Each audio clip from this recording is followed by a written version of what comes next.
사람이 물을 빼내 대부분 사라지게 했던 습지. 그런데 수십 년 뒤, 이스라엘은 이곳에 다시 물을 채웠습니다. 왜 없앴던 습지를 다시 살려야 했을까요? 그리고 이곳은 성경의 메론 물가와 어떤 관계가 있을까요?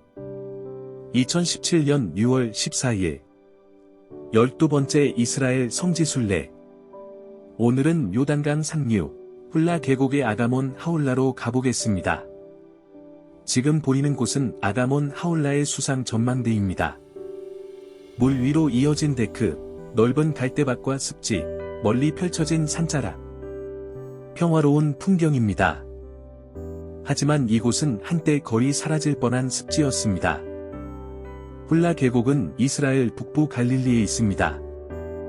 요단강 상류가 이 계곡을 지나 남쪽의 갈릴리 호수로 흘러갑니다. 성경의 북부 지리를 이해하는 데 중요한 공간입니다. 그런데 20세기 중반, 농경지를 확보하기 위해 훌라 호수와 습지의 대부분에서 물을 빼냈습니다. 습지는 크게 줄어들었습니다.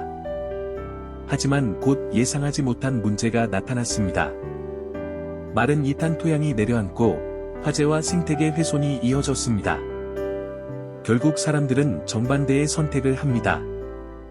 다시 물을 채운 것입니다. 1990년대부터 일부 습지와 물길을 복원했고 그 과정에서 되살아난 대표적인 공간이 바로 아가몬 하울라입니다. 그리고 새들이 돌아왔습니다. 훌라 계곡은 유럽과 아시아에서 아프리카로 이동하는 철새들의 중요한 길목입니다. 한때 사람이 줄여버린 습지가 이제는 수많은 철새의 쉼터가 된 것입니다. 그렇다면 이곳은 성경과 어떤 관계가 있을까요? 여호수아 11장에는 북부 가나안의 왕들이 메론 물가에 모였다는 기록이 나옵니다. 이곳에서 여호수아의 군대와 북부 가나안 연합군이 맞섭니다.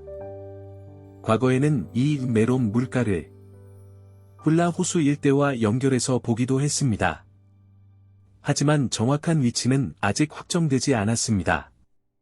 따라서 이곳을 여호수아 전투의 현장이라고 단정할 수는 없습니다. 다만 훌라 계곡에 서면 성경시대 북부 가나안의 지형과 물길을 실제 풍경 속에서 바라볼 수 있습니다. 그렇다면 예수님과의 관계는 어떨까요? 복음서에는 예수님께서 아가몬 하울라를 직접 방문하셨다는 기록이 없습니다. 그러나 예수님과 제자들은 갈릴리보다 북쪽에 있는 가이사랴 빌립보 지역까지 가셨습니다. 갈릴리 호수에서 요단강 상류를 지나 북쪽으로 이어지는 지리를 함께 보면 예수님의 북부 여정이 훨씬 입체적으로 보이기 시작합니다. 따라서 아가몬 하울라는 예수님께서 직접 걸으신 장소라기보다 예수님의 갈릴리 사역과 성경의 북부 지리를 이해하게 해주는 중요한 배경 공간입니다. 다시 눈앞의 풍경을 바라봅니다. 잔잔한 물, 바람에 흔들리는 갈대, 그리고 다시 찾아온 새들. 사라졌던 습지에 물이 돌아왔습니다. 성경의 오래된 지리와 현대 이스라엘의 복원 역사가 만나는 곳, 바로 아가몬 하울라입니다. 아가몬 하울라는 예수님의 직접 방문이 확인된 성지도 아니고 성경의 메론 물가라고 확정된 장소도 아닙니다. 하지만 이곳에서는 요단강 상류와 북부 가나안, 그리고 갈릴리 북쪽으로 이어지는 성경의 지리를 한눈에 바라볼 수 있습니다.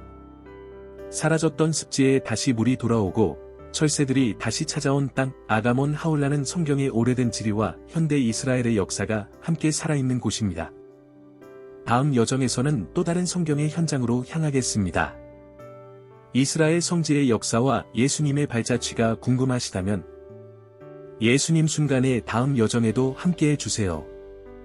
구독과 좋아요는 다음 여정을 이어가는 데 큰 도움이 됩니다.